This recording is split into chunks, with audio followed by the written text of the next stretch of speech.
نؤمن به ونتوكل عليه ونعوذ بالله من شرور أنفسنا ومن سيئات أعمالنا من يهده الله فلا مضل له ومن يضلل فلن تجد له وليا مرشدا ونشهد أن لا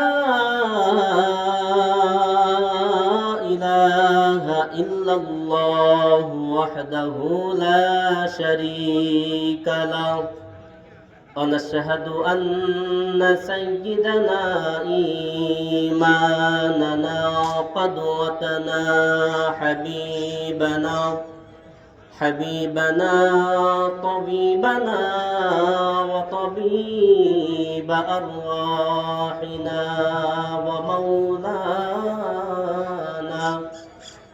وأولانا محمدا عبده ورسوله أرسله بالحق بشيرا ونذيرا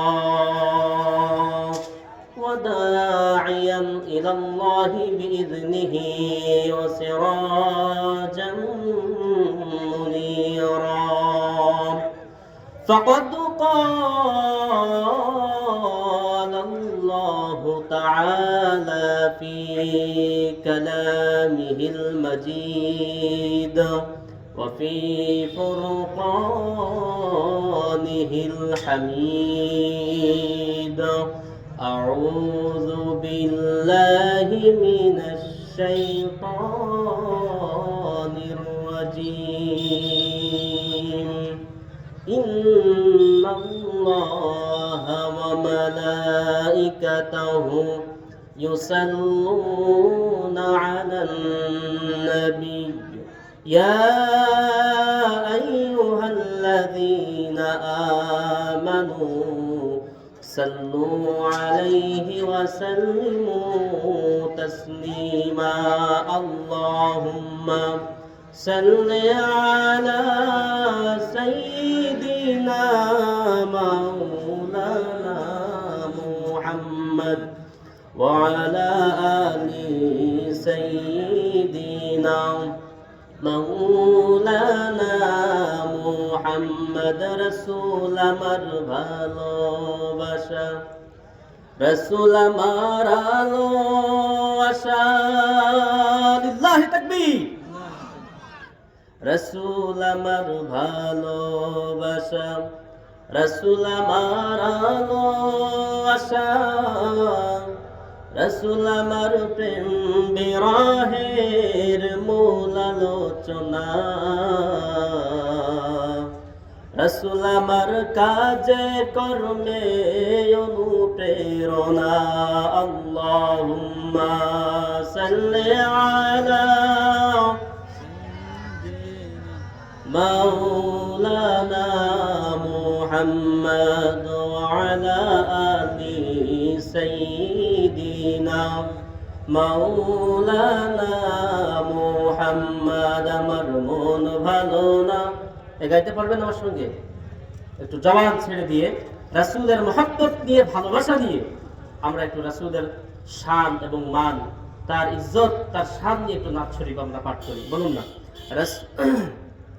আমার মন ভালো না আমার দিল ভালো না মন ভালো না আমার দিল ভালো না কতদিন হলো নবীর রওজা দেখি না নবীর রওজা দেখতে মন চাই কার কার দুহাত উঁচু করে আল্লাহকে দেখিয়ে দেন নারে তাকবীর লিল্লাহি তাকবীর আজকের মাহফিল আমার মন ভালো না আমার দিল ভালো না কতদিন হলো নবীর রওজা দেখি না বলো না কতদিন হলো নবীর রওজা দেখি না নবীর রওজা দেখি না আমার মন ভালো না নবীর রওজা দেখি না আমার মন ভালো না কতদিন হলো নবীর রওজা দেখি না আল্লাহুম্মা সাল্লি আলা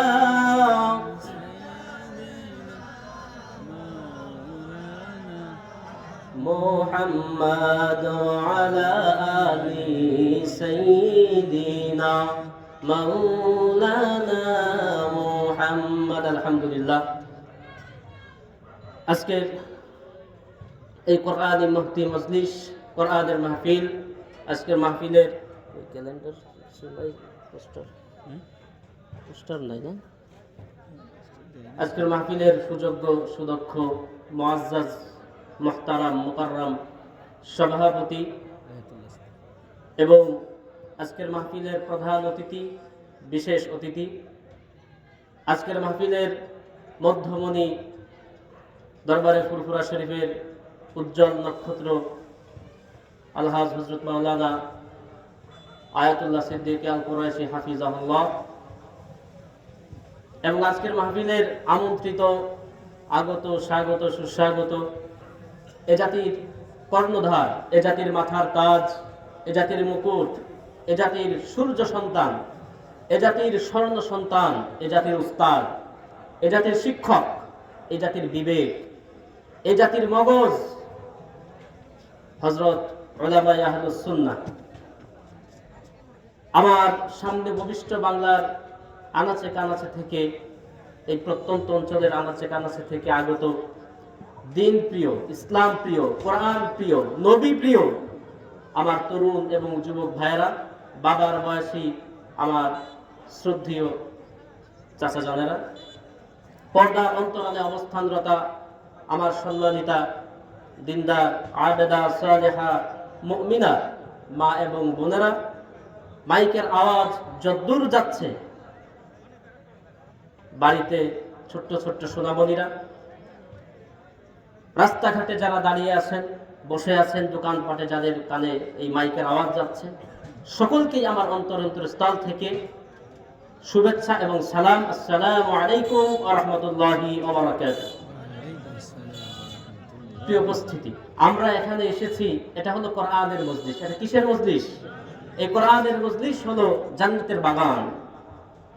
এটা হলো জান্নাতের বাগান, জান্নাতের মজলিস, যেখানে কোরআনের আলোচনা করা হয়, যেখানে রাসূলের আলোচনা করা হয়, যেখানে রাসূলের শান মান নিয়ে আলোচনা করা হয়, যেখানে আল্লাহ তাআলার একত্ববাদ, তার তাওহীদ নিয়ে, ঈমান নিয়ে আলোচনা করা হয়, সেই মজলিসকে বলা হয় জান্নাতের মজলিস। সেটা কিসের মজলিস? আল্লাহ তাআলা আমাদেরকে এই জান্নাতের মজলিসে কবুল করেছেন, জান্নাতি মেহমান করে, জান্নাতি কোরআন থেকে শুনবার জন্য, জান্নাতি কোরআন থেকে কিছু কথা শোনা, বলা এবং আমল করার জন্য আল্লাহ তাআলা এই জান্নাতি সামিয়ানার নিচে এই জান্নাতি মেহমান হিসাবে আল্লাহ তাআলা আমাদেরকে কবুল করেছেন। সেজন্য ওই মহান রব্বুল ইজ্জত ওয়াল জালালের দরবারে কালিমাতুশ শুকর আদায় করছি। সকলে পড়ি আলহামদুলিল্লাহ। রব্বানা লাকাল হামদ হামদান কাসীরান তাইয়্যিবান মুবারাকান ফীহি ইয়া রাব্বি লাকাল হামদু কামা ইয়ানবাগি লিজালালি ওয়াজহিকা ওয়া আযীমি সুলতানিকা। আমরা শুকরিয়া আদায় করলাম কার? আল্লাহ তাআলার শেখানো ভাষায় আল্লাহ তাআলার শুকরিয়া আদায় করলাম। আবার বলুন আলহামদুলিল্লাহ। শুকরিয়া আদায় করলে খুশি হন কে? শুকরিয়া আদায় করলে বেজার হয় কে? আল্লাহ রাব্বুল আলামিন কোরআনে কারীমের মধ্যে বলছেন, লা ইন শাকারতুম লা আযীদান্নাকুম ওয়া লা ইন কাফারতুম ইন্না আযাবি লাশাদীদ। আল্লাহ তাআলা বলছেন, লা ইন শাকারতুম, বান্দারে যদি তোমরা আমি আল্লাহ রাব্বুল আলামিনের নিয়ামতের শুকর আদায় করো, শুকরগুজারি করো, লা আযীদান্নাকুম, তাহলে আমার নিয়ামত তোমাদের জন্য আরো বহুগুণ বৃদ্ধি করে দিব। আর ওয়ালা ইন কাফারতুম, যদি তোমরা আমার না শুকর আদায় করো, যদি আমার কৃতজ্ঞতা আদায় না করো রে বান্দা, লা ইন কাফারতুম ইন্না আযাবি লাশাদীদ, তাহলে জেনে রেখো আমি আল্লাহর শাস্তি বড় কঠিন। আল্লাহর শাস্তি বড় ভয়ঙ্কর, বড় কঠিন তার শাস্তি। এজন্য শুকরিয়া আদায় করলে খুশি হয় কে? নিয়ামত বৃদ্ধি করে দেন কে? আল্লাহ তাআলা। এই কোরআন শোনার সৌভাগ্য সকলের হয়? একটু কথা বলবেন, কোরআন শোনার সৌভাগ্য কি সকলের হয়? কোরআন শোনার সৌভাগ্য সকলের হয় না। কোরআনের হেদায়েত পাওয়ার সৌভাগ্য সকলে অর্জন করে না। কোরআনের হেদায়েত তো তারাই পায় যারা আলম আরওয়াহকে আল্লাহ তাআলাকে রব হিসাবে স্বীকৃতি দিয়েছিলেন। যারা আল্লাহ তাআলাকে বলেছিলেন, আল্লাহ তাআলা সেদিন সকল আত্মাকে, সকল রূহকে একত্রিত করে বলেছিলেন, আলাস্তু বিরাব্বিকুম, আমি কি তোমাদের রব নই? আল্লাহ তাআলা প্রশ্ন করেছিলেন। আর সকল আলমে আরওয়াহের সকল রূহ, এই রূহ জগতের সকল আত্মা, সকল রূহ একযোগে সেদিন স্বীকৃতি দিয়েছিল, ক্বালু বালা, কেন নয়, অবশ্যই আপনি আমাদের রব। এই জন্য কোরআন শোনার সৌভাগ্য সকলের হয় না। আবু জেহেল, তার বাড়ি ছিল কোরআন যেখানে নাজিল হয়েছে সেই নাজিলকৃত স্থানের নবী মুহাম্মদ সাল্লাল্লাহু আলাইহি সাল্লামের একেবারে সর্ব নিকটের প্রতিবেশী ছিল আবু জেহেল। কোরআন সেও শুনেছে, কিন্তু এক কানে শুনেছে, অন্য কানে কি করেছে? বের করে দিয়েছে। আল্লাহ তাআলা বলছেন, খতামাল্লাহু আলা কুলুবিহিম, আল্লাহ তাআলা তাদের হৃদয়ের উপরে, অন্তঃকরণের উপরে তালাবদ্ধ করে দিয়েছেন, মোহরাঙ্কিত করে দিয়েছেন। কোরআন শুনে কিন্তু কোরআনের স্বাদ সে পায় না। খতামাল্লাহু আলা কুলুবিহিম ওয়া আলা সামঈহিম ওয়া আলা আবসারিহিম গিশাওয়া। আল্লাহ তাআলা বলছেন, এরা কোরআন শোনে কিন্তু ঈমান আনে না, তার কারণ আল্লাহ রাব্বুল আলামিন তাদের হৃদয়ের উপরে তালা মেরে দিয়েছেন, সিলগালা করে দিয়েছেন। তাদের চোখের উপরে, তাদের চক্ষুর উপরে আবরণ পড়ে গিয়েছে, তাদের কর্ণের উপরে, তাদের কানের উপরে, তাদের শ্রবণ শক্তির উপরে আবরণ ফেলে দেওয়া হয়েছে। সেজন্য কোরআন শোনে কিন্তু কোরআনের স্বাদ, কোরআনের ঈমান তারা আনতে পারে না। কোরআনের উপর ঈমান আনার সেই সৌভাগ্য তাদের হয় না। এই জন্য যেই কোরআনে কারীমকে আল্লাহ রাব্বুল আলামিন তার হাবিব সাল্লাল্লাহু আলাইহি সাল্লামকে দুনিয়াতে পাঠিয়ে বললেন, ইয়া আইয়ুহার রাসূল, হে আমার রাসূল, বাল্লিগ মা উনজিলা ইলাইকা মির রাব্বিক, আপনার রবের পক্ষ থেকে যেটা নাজিল হয়েছে সেটাকে আপনি তাবলীগ করুন, প্রচার করে দিন। এটাকে আপনি প্রসার করুন, প্রচার করুন, তাবলীগ করুন। আল্লাহ তাআলা তার হাবিবকে দিলেন কোরআন। আল্লাহ রাব্বুল আলামিন বলছেন, হাবিব, আমি আপনাকে এমন একটি সময় পৃথিবীতে পাঠিয়েছি, আল-আ'রাবু আশাদ্দু কুফরাও ওয়া নিফাকা, পৃথিবীটা ছিল আধারে কলুষিত, পাপে নিমজ্জিত, এমন একটি জাহেলিয়াতের বর্বরচিত এমন একটি সময়ে পৃথিবী অবস্থান করতেছিল, পৃথিবীর মানুষেরা বসবাস করতেছিল, যখন পিতা তার জীবন্ত সন্তানকে, জীবিত কন্যাকে মাটির নিচে পুঁতে ফেলে দিত। কথা বল ঠিক কিনা? এই ঘটনা আপনারা শোনেন নাই? সন্তানকে মাটির নিচে পুঁতে ফেলে দিত। সেই জামানাকে আল্লাহ তাআলা বলছেন, আল-আ'রাবু আশাদ্দু কুফরাও ওয়া নিফাকা, আধারে কলুষিত, পাপে নিমজ্জিত, জাহেলিয়াতের বর্বরচিত এমন একটি সময় আমি আল্লাহ তাআলা আপনাকে পাঠালাম। ও নবী, আমি আপনাকে একা পাঠাই নাই, সাথে দিয়েছি কোরআন। সাথে কি দিলেন? সাথে দিয়েছি কোরআন। এই কোরআনকে আপনি তাবলীগ করেন, মানুষের দ্বারে দ্বারে গিয়ে কোরআনের বাণী মানুষের কর্ণকোহরে পৌঁছে দিন।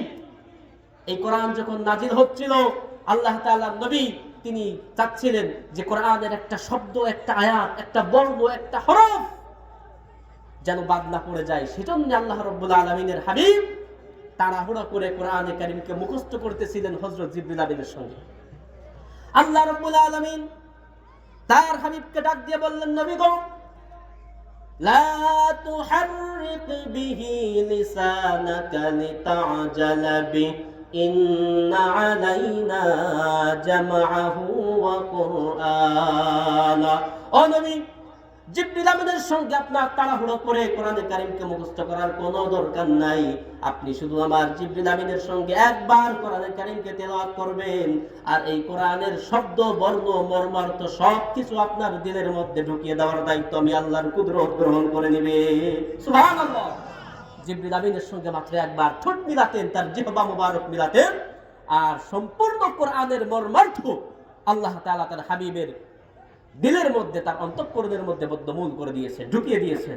এজন্য আমার ভাইরা, এই কোরআনের প্রচার করতে গিয়ে আমার নবী, বিশ্বনবী মুহাম্মদ রাসূলুল্লাহ সাল্লাল্লাহু আলাইহি সাল্লাম কোরআনের দাওয়াতকে মানুষের কাছে পৌঁছে দেওয়ার জন্য, আল্লাহর দেওয়া কোরআন আল্লাহর জমিনে প্রতিষ্ঠিত করবার জন্য, কোরআনের রাজকে কায়েম করবার জন্য, কোরআনের বিধানকে প্রতিষ্ঠিত করবার জন্য আমার নবী তায়েফের ময়দানে তিন বার বেহুশ হয়ে তায়েফের জমিনে পড়ে গিয়েছেন। এই কথা বলেন ঠিক কিনা?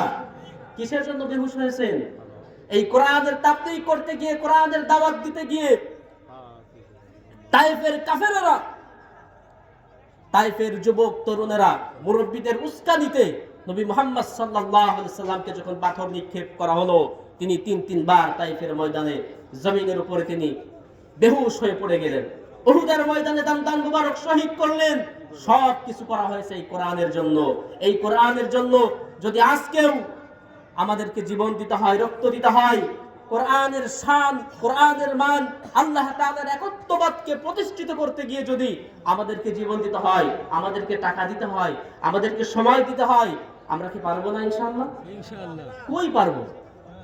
আজকে এই যে পাশেই মার্কেট আছে, দোকান আছে, দোকানে শত শত মানুষ, একটু সময় হচ্ছে না কোরআনের কথাগুলি শুনবার জন্য, কোরআনের মজলিসে এসে জান্নাতি বাগানে একটু শরীক হই, এতটুকু তো সৌভাগ্য হলো না।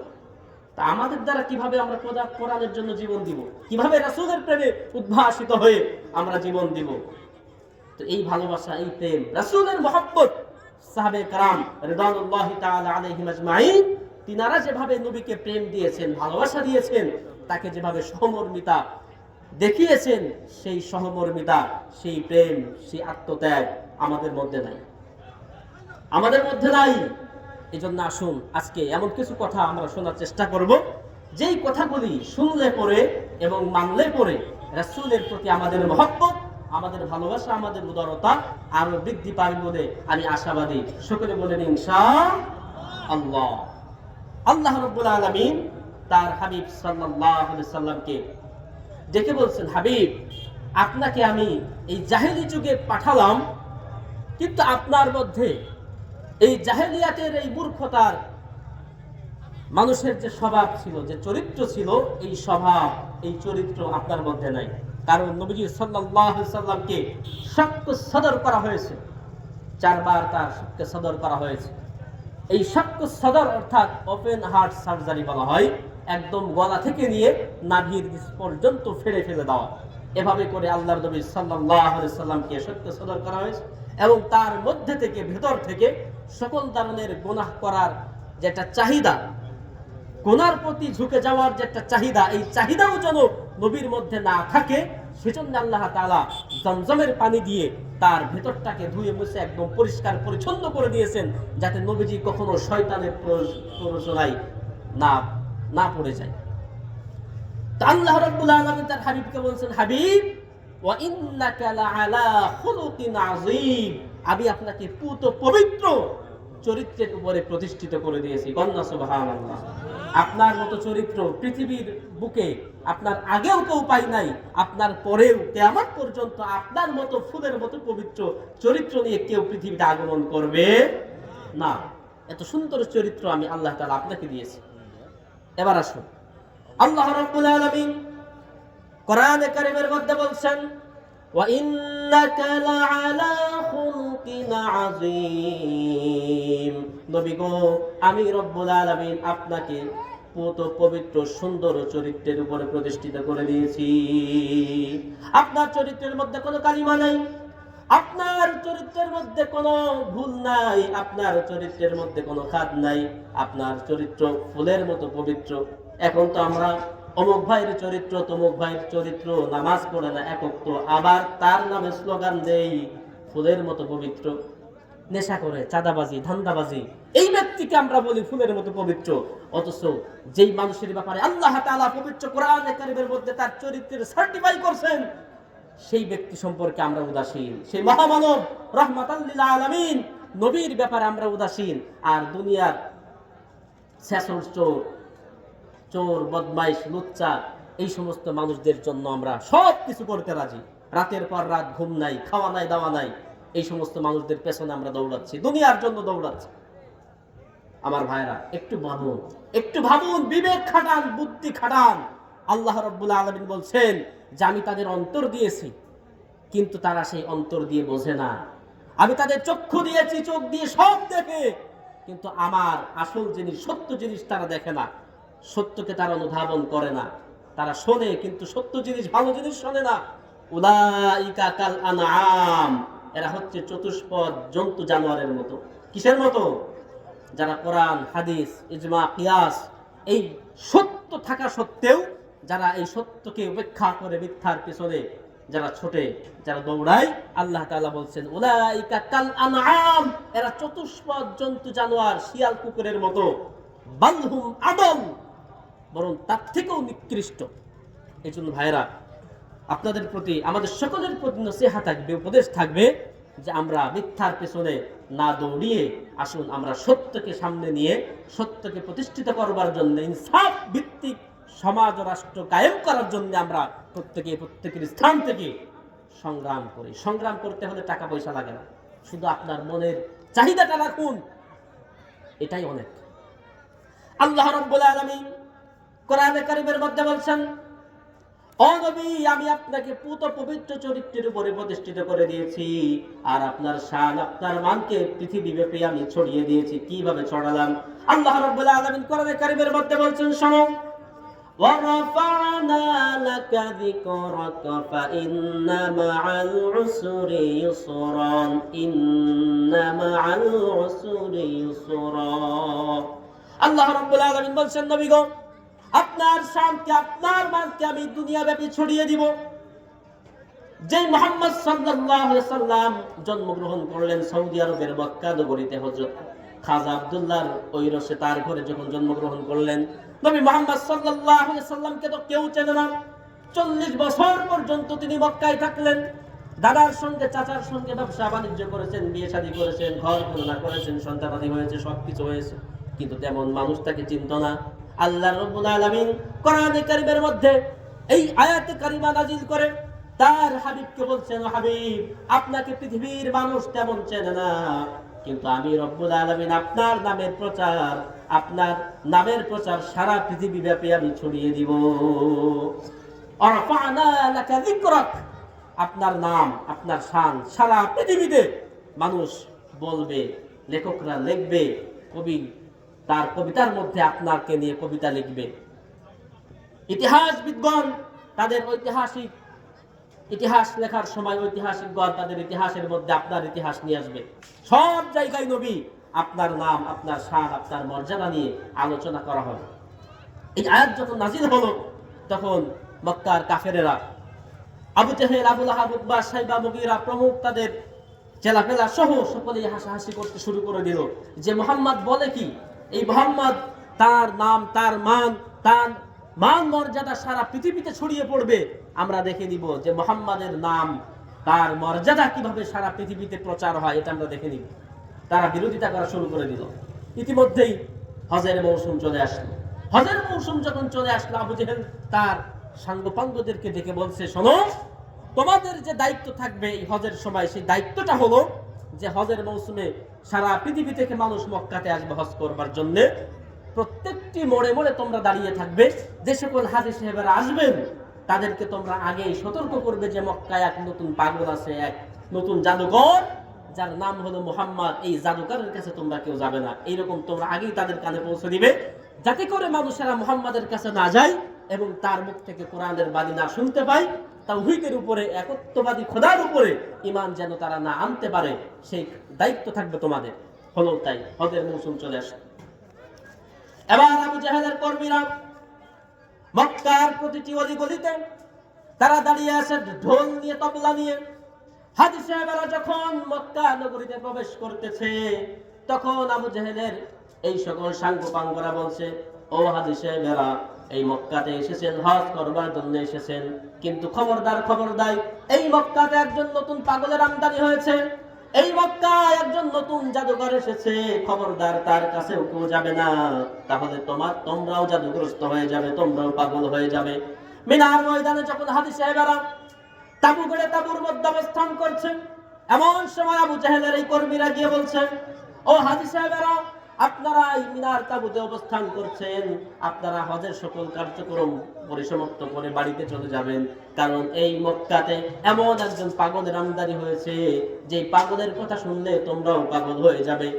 এই এমন একজন জাদুকরের আবির্ভাব হয়েছে, যেই জাদুকরের কাছে গেলে পরে তোমরাও জাদুগ্রস্ত হয়ে যাবে, এজন্য কেউ তার কাছে যাও না। হাজী সাহেবেরা বলছে, খবরদার, এই জাদুকরকে আমাদেরকে দেখতেই হবে, তার নামটা কি? এবার আবু জাহেলের কর্মীরা বলছে, তার নাম হলো মুহাম্মদ। নাম কি? মুহাম্মদ। আবু জাহেল চাইছিল যে মুহাম্মদ কি জন্য কেউ না আছেন, কিন্তু এই অপপ্রচারটাই আল্লাহ রাব্বুল আলামিন নবী সাল্লাল্লাহু আলাইহি সাল্লামের জন্য প্রচার মাধ্যম বানিয়ে দিলেন। তার নাম কি? মুহাম্মদ। এই হাজী সাহেবেরা জীবনেও কি মুহাম্মদ নাম শুনেছে? কেউ কোনোদিন নাম শোনে নাই। কিন্তু এই যে অপপ্রচার করছে নবীর বিরুদ্ধে, এই অপপ্রচারটাই আল্লাহ রাব্বুল আলামিন নবীর জন্য প্রচার মাধ্যম বানিয়ে দিলেন। সুবহানাল্লাহ।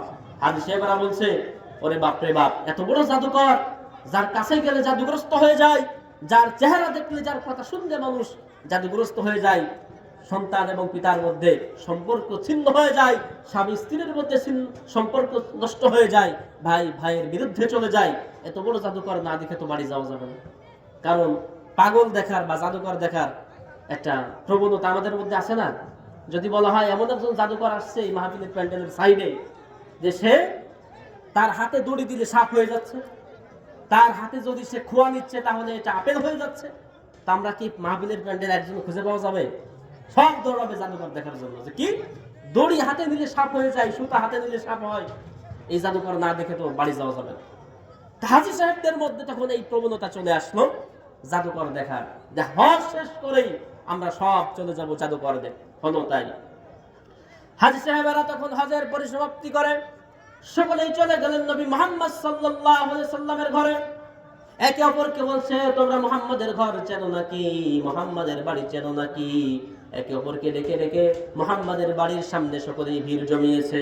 আবু জেহেল দূর থেকে দাঁড়িয়ে বলছে, সর্বনাশ, যেই ভয় পেয়েছিলাম সেটাই তো হলো। আমি চাইছিলাম মুহাম্মাদের বাড়ির সামনে যেন কোনো ব্যক্তি না যায়, সেজন্যই তার বিরুদ্ধে আমি মিথ্যা অপপ্রচার চালিয়েছিলাম।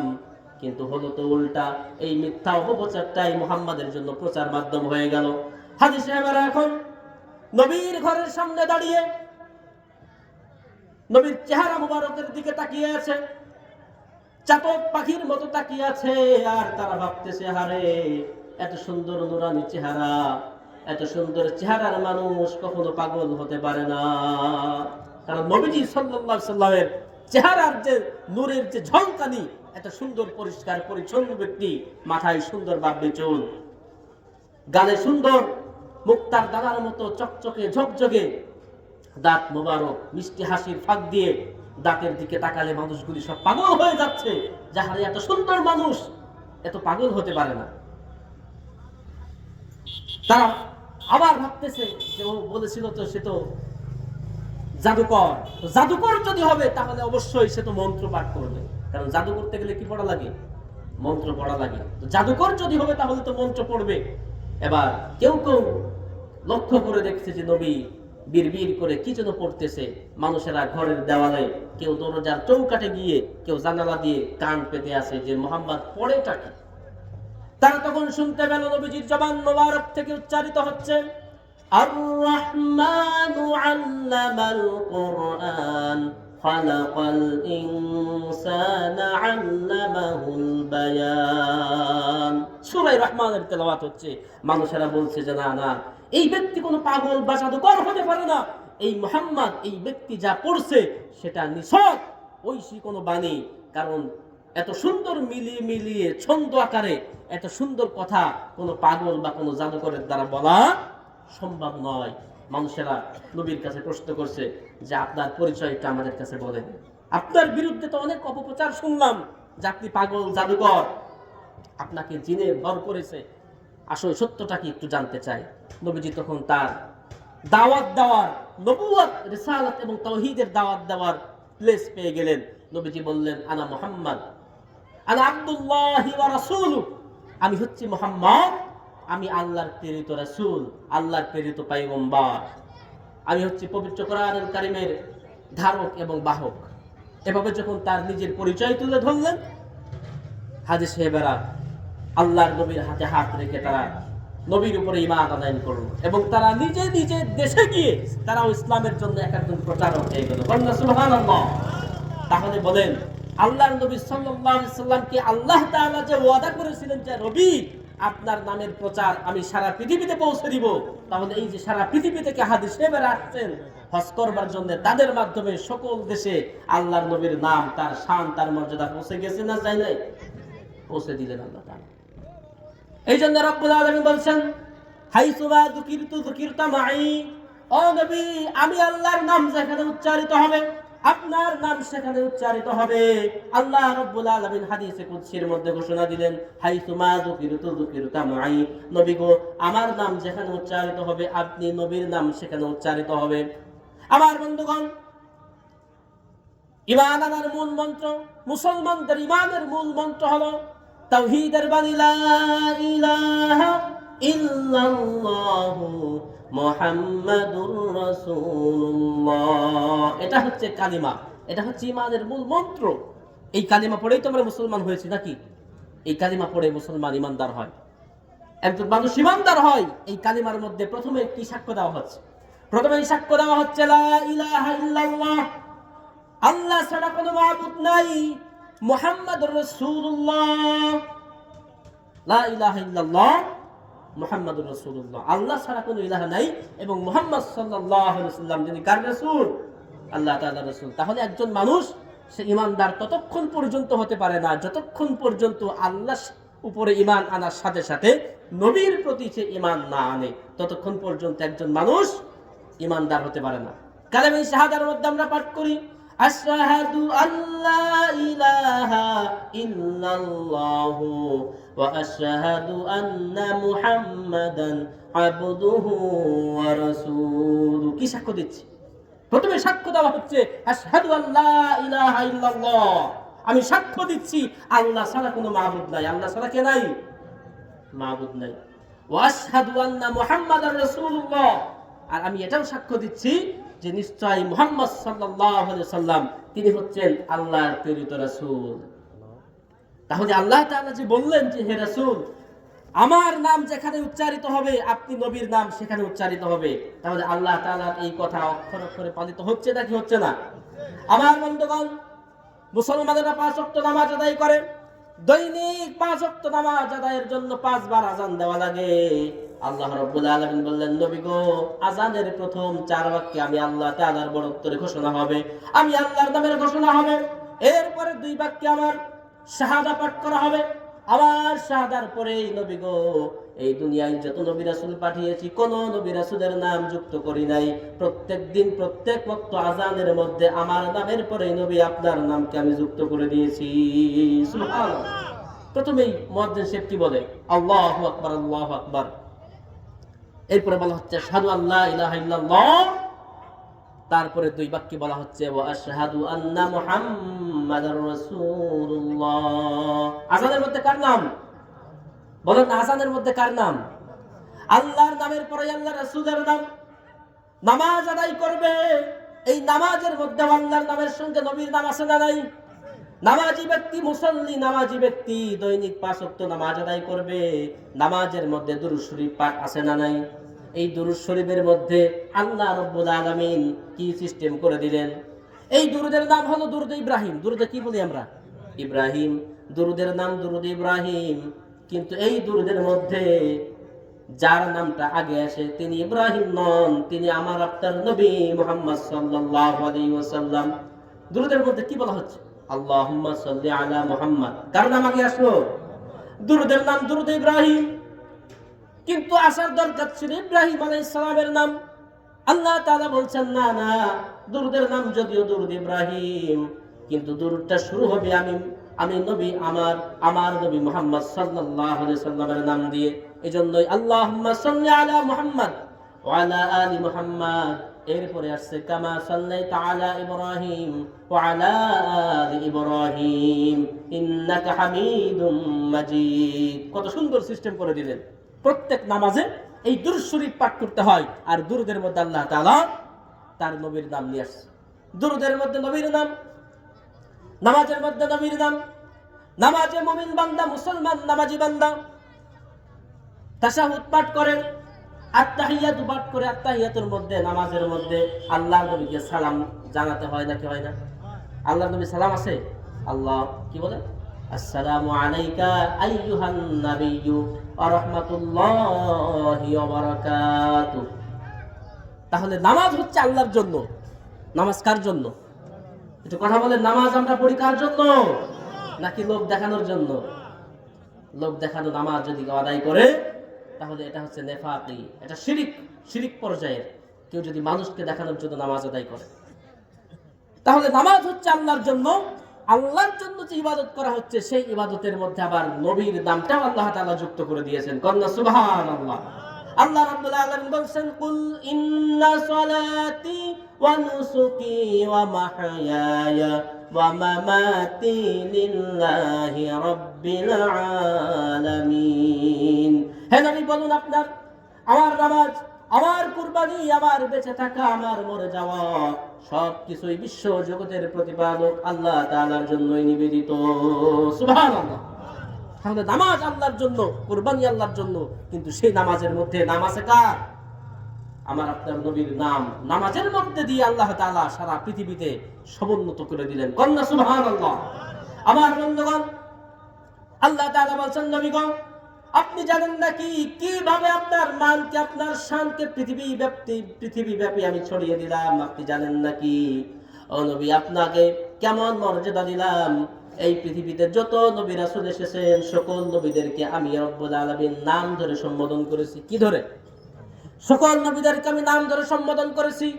আল্লাহ তাআলা কোরআনে কারিমে সূরা বাকারার মধ্যে বলছেন ইয়া আদাম উসকুন আনতা ওয়া যাওজুকাল জান্নাহ ওয়া কুলা মিনহা রাগাদান হাইথু শি'তুমা।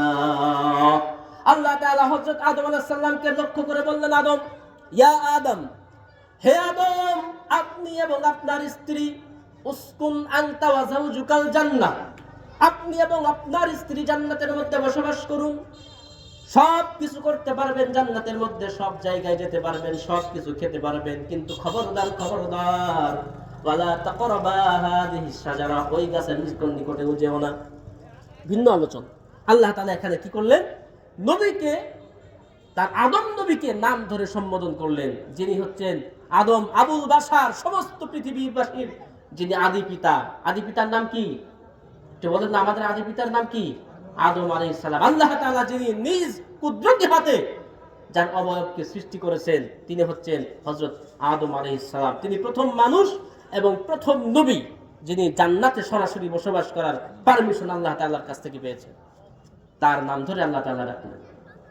এরপরে রব্বুল আলামিন জলিলুল কদর একজন পয়গম্বর হযরত মূসা কালিমুল্লাহ। হযরত মূসা আলাইহিস সালাম আল্লাহর কাছে কত প্রিয় একজন পয়গম্বর ছিলেন, নবী ছিলেন। আল্লাহ তাআলা তাকে কত ক্ষমতা দিয়েছিলেন। যখন মূসা নবী আল্লাহর সঙ্গে কথা বলার দরকার হতো, মূসা আলাইহিস সালাম তুর পর্বতে চলে যেতেন। কোথায়? তুর পর্বতে চলে যেতেন। আমরা যেমন কথা বলার দরকার হলে মোবাইলটা হাতে নেই, নাম্বারটা ডায়াল করে হ্যালো, দরকার হলেই ফোন দিচ্ছি। হযরত মূসা আলাইহিস সালাম যখন আল্লাহর সঙ্গে কথোপকথন করতে ইচ্ছা করতেন, আল্লাহ তাআলা তাকে মর্যাদা দিয়েছিলেন। তিনি কথা বলার ইচ্ছা পোষণ যখন করতেন, তাকে তুর পর্বতে যে আল্লাহর সঙ্গে কথোপকথন করতে পারতেন। এই জন্য তাকে বলা হয় মূসা কালিমুল্লাহ, যিনি আল্লাহর সঙ্গে কথা বলার পারমিশন পেয়েছেন।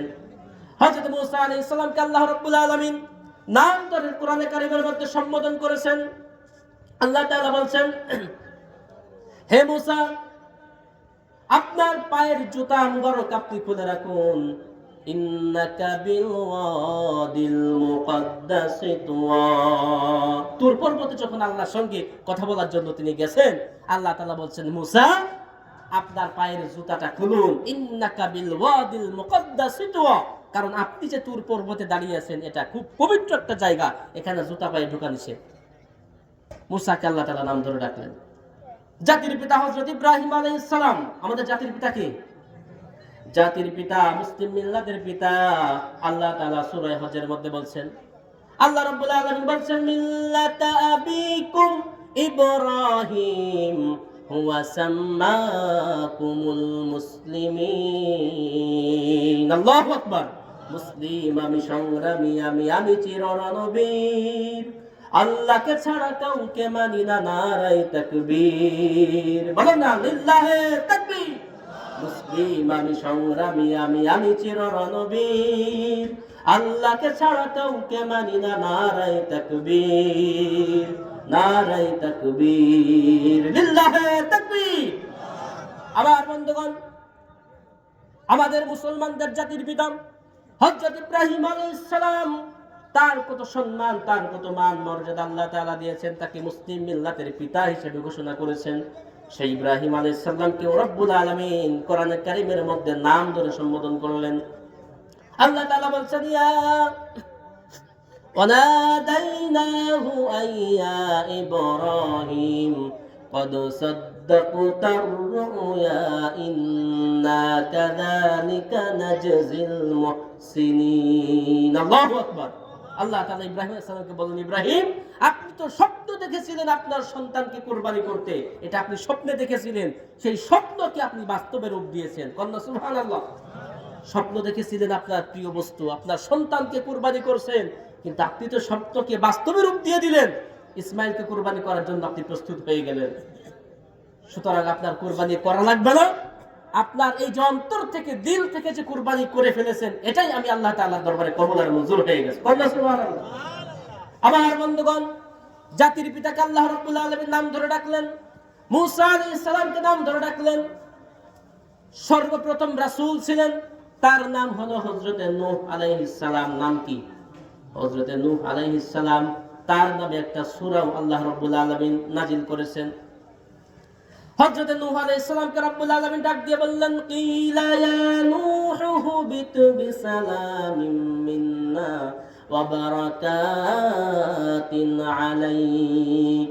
নূহ আলাইহিস সালামকে ডেকে বললেন, রে নূহ, প্লাবন যখন শেষ হয়ে গেল, নূহ নবীর সবাই যে প্লাবন হয়েছিল, এই বন্যায় প্লাবন যখন শেষ হয়ে গেল, আল্লাহ তাআলা তাকে ডেকে বললেন, নূহ, আপনি এমন একটি জায়গায়, এমন একটি বরকতপূর্ণ জায়গায় অবতরণ করুন, যেখানে অবতরণ করলে পরে আপনার সাথী সঙ্গী সকলেই সুস্থভাবে সেখানে খাওয়া পাওয়ার সব ব্যবস্থা হয়ে যাবে। নূহ আলাইহিস সালামকে আল্লাহ বললেন যে, কিলা ইয়া নূহ, হে নূহ আলাইহিস সালাম। এভাবে করে ইয়াহইয়া, সব নবীদেরকে আল্লাহ তাআলা পবিত্র কোরআনুল কারীমে যতজন নবীর নাম আসছে, 25 জন নবীর জীবনী আসছে, সকলকে নাম ধরে রেখেছেন। কিন্তু শুধুমাত্র কেবলমাত্র একজন নবী ব্যতিক্রম, তিনি আর কেউ নন, রাহমাতাল লিল আলামিন, বিশ্ব নবী মুহাম্মদ রাসূলুল্লাহ সাল্লাল্লাহু আলাইহি ওয়াসাল্লাম। কন্যা নারে তাকবীর। আমার বন্ধুগণ, নবীকে আল্লাহ তাআলা কিভাবে মর্যাদা দিলেন, আল্লাহ রাব্বুল আলামিন নবীকে ডাক দিলেন কিভাবে, লক্ষ্য করুন। ইয়া আইয়ুহার রাসূল বাল্লিগ মা উনজিলা ইলাইক। ইয়া আইয়ুহার রাসূল, হে আমার প্রিয় রাসূল। ইয়া আইয়ুহান নবী, হে আমার প্রিয় নবী। ইয়া আইয়ুহাল মুহাম্মদ, ইয়া আইয়ু মুহাম্মদ, ইয়া মুহাম্মদ, এগুলি বলেন নাই। আল্লাহ তাআলা কত সুন্দর করে আদর করে, মহব্বত করে তাকে সম্মানের সাথে ডাকছে। ইয়া আইয়ুহাল মুজাম্মিল, হে চাদর আবৃতওয়ালা। ইয়া আইয়ুহাল মুদাসসির, হে কম্বল আবৃতওয়ালা। এভাবে করে আল্লাহ রাব্বুল আলামিন তার নবীর নামটাও পর্যন্ত সম্বোধন করে বলেন নাই। অন্য সকল নবীদের নাম নিয়ে তিনি ডেকেছেন, কিন্তু আমার আপনার নবীকে আল্লাহ তাআলা এমন মর্যাদা দিলেন যে নবীকে সরাসরি নাম ধরে ডাকা হয় নাই। আল্লাহ তাআলা বিভিন্ন সুন্দর সুন্দর শব্দ দিয়ে, সম্মানসূচক শব্দ দিয়ে তাকে সম্বোধন করেছেন। এজন্য পৃথিবীতে আমার আপনার নবীর মান শান সব থেকে বেশি, অন্য নবীদের তুলনায়ও আমার আপনার নবী মুহাম্মদ সাল্লাল্লাহু আলাইহি সাল্লামের শান এবং মানকে আল্লাহ তাআলা হাজার গুণে বৃদ্ধি করে দিয়েছেন। কন্যা আলহামদুলিল্লাহ। আমার বন্ধুগণ, আল্লাহ রাব্বুল আলামিন কোরআনে কারীমের মধ্যে বলছেন, নবী, আপনার মানকে, আপনার শানকে কিভাবে আমি বৃদ্ধি করলাম, লক্ষ্য করুন।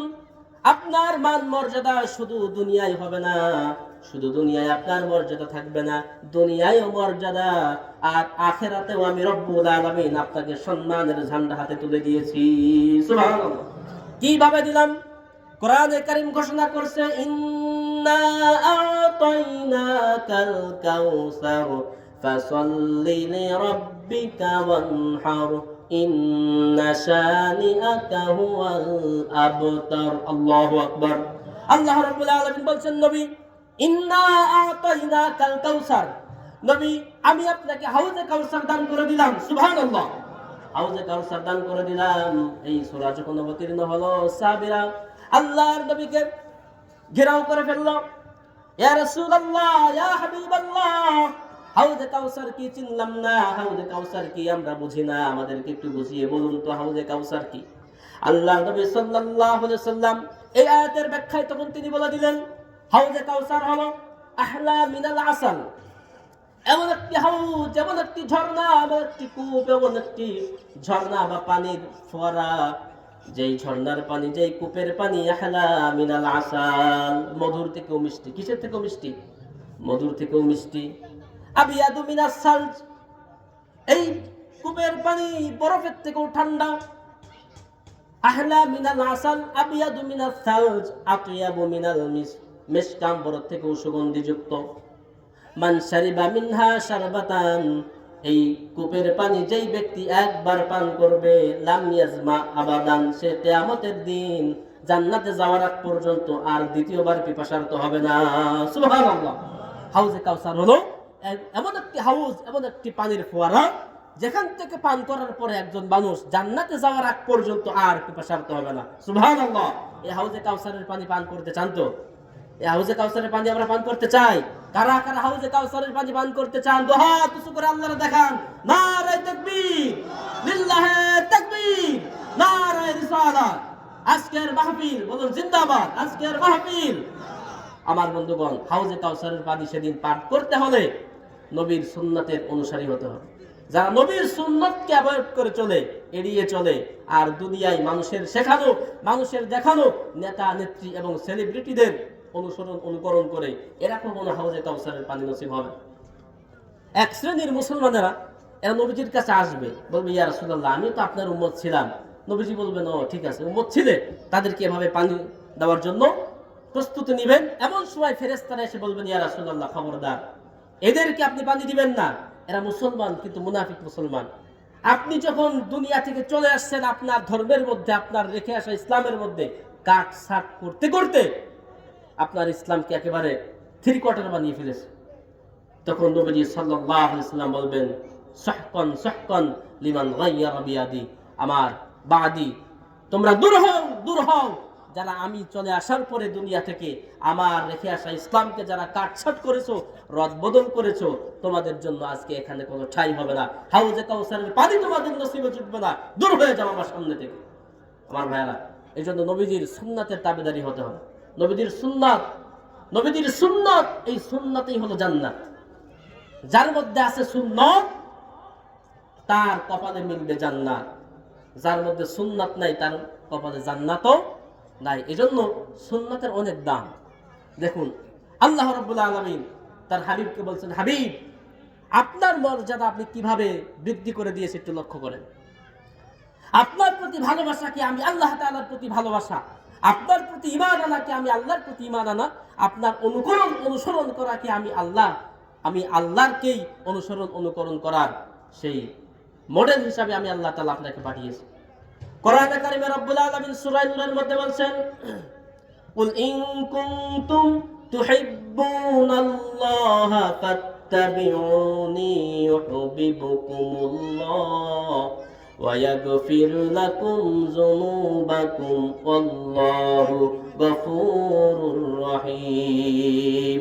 আল্লাহ রাব্বুল আলামিন তার নবীকে ডেকে বলছেন, নবী আপনি জানিয়ে দেন, আপনি দুনিয়ার মানুষদেরকে বলে দিন, ইন কুনতুম তুহিব্বুনাল্লাহ, ও দুনিয়াবাসী, তোমরা যদি আল্লাহকে ভালোবাসতে চাও, আল্লাহকে যদি তোমরা পেতে চাও, আল্লাহর মুহাব্বত যদি তোমরা প্রকাশ করতে চাও, ফাত্তাবিউনি, তাহলে আমি মুহাম্মাদের অনুসরণ করো, আমি রাসূলের অনুসরণ করো, ইউহিব্বুকুমুল্লাহ, তাহলে আল্লাহ রাব্বুল আলামিন তোমাদেরকে ভালোবাসবেন। সুবহানাল্লাহ। সরাসরি কি আল্লাহকে পাওয়া যাবে? আল্লাহকে সরাসরি পাওয়া যাবে না। আল্লাহকে পেতে হবে রাসূলকে। কাকে পেতে হবে? আমার মুমিন মুসলমান ভাইরা, আল্লাহকে যদি পেতে হয়, নবীকে বাদ দিয়ে কেউ আল্লাহকে পাবে না। আল্লাহকে পেতে হলে তাকে রাসূলের দরবারে তাকে যেতে হবে। রাসূলের মুহাব্বত, রাসূলের ইত্তেবা, রাসূলের সুন্নাত তার মধ্যে রাখতে হবে, তবেই সে আল্লাহ পর্যন্ত পৌঁছতে পারবে। এটা আমার কথা নয়, এটা কোরআনের আয়াতের অনুবাদ, আমি শুধুমাত্র অনুবাদ করে শোনাচ্ছি। আল্লাহ তাআলা বলছেন, নবী আপনি বলুন, ইন কুনতুম তুহিব্বুনাল্লাহ, যদি তোমরা আল্লাহকে পেতে চাও, আল্লাহকে ভালোবাসতে চাও, ফাত্তাবিউনি, তবে আমি নবী, আমি মুহাম্মাদের অনুসরণ করো, ইত্তেবা করো, ইউহিব্বুকুমুল্লাহ, তাহলে আল্লাহ তোমাদেরকে ভালোবাসবেন। সুবহানাল্লাহ। এইজন্য ভালোবাসতে হবে কাকে? নবীকে ভালোবাসতে হবে। আন-নাবিয়্যু আওলা বিল মুমিনিনা মিন আনফুসিহিম ওয়া আযওয়াজুহু উম্মাহাতুহুম ওয়া উলুল আরহামি বা'দুহুম আওলা বিবা'দিন ফি কিতাবিল্লাহ। আল্লাহু আকবার। এই ঘোষণা কার? আল্লাহ রাব্বুল আলামিন নিজে সূরা আহজাবের মধ্যে বলছেন, আন-নাবিয়্যু আওলা বিল মুমিনিনা মিন আনফুসিহিম প্রত্যেকটি মুমিন বান্দার জানের থেকেও নবী তাদের কাছে বেশি প্রিয়। কন্যা সুবহানাল্লাহ। এই জন্য নবীজির মানের উপরে, নবীজির নামের উপরে, নবীজির ইজ্জত নিয়ে, সম্মান নিয়ে আজকে বাংলাদেশের মতো পৃথিবীর বৃহত্তম মুসলিম দেশ বাংলাদেশ, যে দেশে আমরা দাবি করি 90-92% মুসলমান, সেই দেশের নাস্তিক ব্লগারেরা আমার নবীর শান মানের উপরে কালিমা দেয়, আমার নবীর ইজ্জত নিয়ে তারা টানা হেস্তা করে, সিনেমিনি খেলে। আমরা মুসলমান নাকে তেল দিয়ে ঘুমাই। আমরা মনে করি একটু সাল্লাল্লাহ পড়বো, একটু মিলাদ শরীফ হবে, একটু কিয়াম হবে, আর সব কিছু সাতক্ষণ মাপ। না ভাই, শুধু মিলাদ কিয়াম আর নবীর দাড়ি টুপি দিয়ে নবীর সুন্নাতকে প্রকাশ করা যায় না। নবীজির শানকে, নবীজির মানকে, তার ইজ্জতকে রক্ষা করতে হলে যদি মুমিন মুসলমানের জীবনের শেষ রক্তবিন্দুটুকু দিতে হয়, সেটাও দিতে হবে, কোরবানি করতে হবে। তারপরেও নবীজির ইজ্জতকে, তার মানকে, শানকে আল্লাহ রাব্বুল আলামিন যেভাবে রক্ষা করেছেন সেইভাবেই আমাদেরকে রক্ষা করতে হবে। কারা কারা প্রস্তুত আছেন? দুহাত উঁচু করে আল্লাহকে দেখান। নারে তাকবীর, লিল্লাহি তাকবীর, নারে রিসালাহ, ইয়া রাসূলুল্লাহ। আমার বন্ধুগণ, নবীজির প্রতি মহব্বত যদি না থাকে, নামাজে কাজ হবে না। নবীর প্রতি মহব্বত, তার সুন্নাতের অনুসরণ যদি আপনার মধ্যে না থাকে, কুরবানি হবে না, নামাজ হবে না, হজ করবেন, হজ হবে না, যাকাত দিবেন, যাকাত হবে না, দান করবেন, দান হবে না, কোনো কিছুই হবে না, সব জিরো যদি আপনি নবীকে না রাখেন। নবীর পজিশন আল্লাহ তাআলা এমন ভাবে রেখেছেন, সবথেকে বড় ইবাদত হচ্ছে সালাত। কোরআন কারীমের মধ্যে আল্লাহ তাআলা 82 জায়গায় সালাতের কথা বলেছেন, কোন ইবাদতের কথা এতবার বলেন নাই। ঈমানের পরেই স্থান হলো সালাত। এই সালাতের মধ্যেই নবীকে স্থান দিয়েছেন। তার নামে দুরূদ পড়তে হয়, তাকে সালাম জানাতে হয়, আসসালামু আলাইকা আইয়ুহান নাবিয়্যু। তাহলে বোঝেন নবীর শান, নবীর চেয়ার আল্লাহর কাছে কোন মর্তবায়, কোন পর্যায়ে। এই জন্য নবীর ইজ্জত, নবীর শান মান, এটা খুব সেনসিটিভ একটা জায়গা।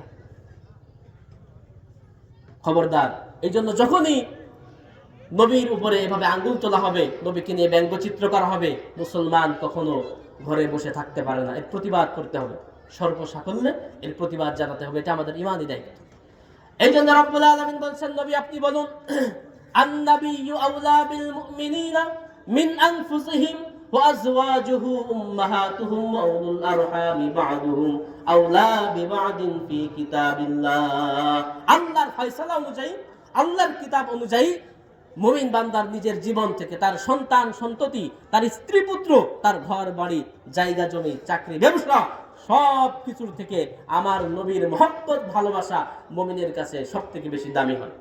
আমাদের কাছে যদি আমাদের সন্তানাদি, স্ত্রী পুত্র বেশি দামি হয়, আর নবীর মহব্বত যদি সেকেন্ড ক্লাসে থাকে, তাহলে আমরা প্রকৃত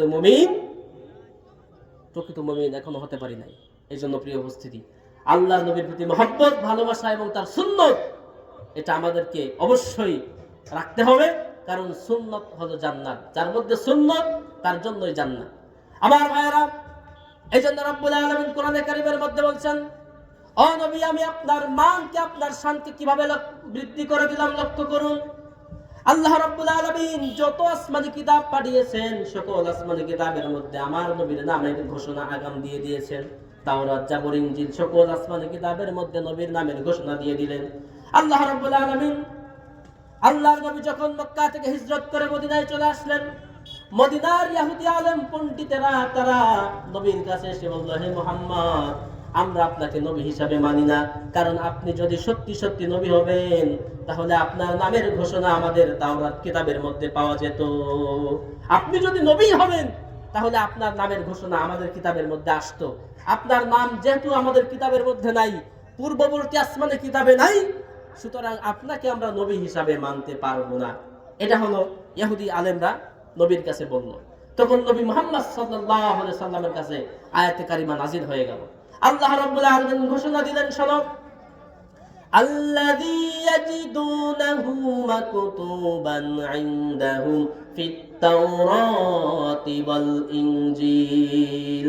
আল্লাহ তাআলা বলছেন, আমি তাওরাত, জাবুর, ইনজিল, সকল আসমানি কিতাবের মধ্যে নবী আপনার নামের ঘোষণা দিয়ে দিয়েছি। সব নবীরা দুনিয়ায় এসেছেন আর তাদের উম্মতদেরকে জানিয়েছেন শেষ জামানায় একজন পয়গম্বর আসবেন, একজন নবী আসবেন, তাকে পেলে তার হাতে হাত রেখে বায়াত গ্রহণ করবে, তার কাছে ঈমান আনয়ন করবে। সব কিতাবের মধ্যে দিয়েছি। ইব্রাহিম নবী তার প্রজন্মকে দাওয়াত দিয়েছেন আমাদের নবীর মুসা নবী তার উম্মতদেরকে বলে, ইসরায়েলদেরকে বলেছেন শেষ জামানায় একজন পয়গম্বর আসবে, তার নাম হলো মুহাম্মদ আহমদ। হযরত ঈসা আলাইহিস সালাম সর্বশেষ নবী। হযরত ঈসা আলাইহিস সালাম বনি ইসরাইলের সর্বশেষ নবী।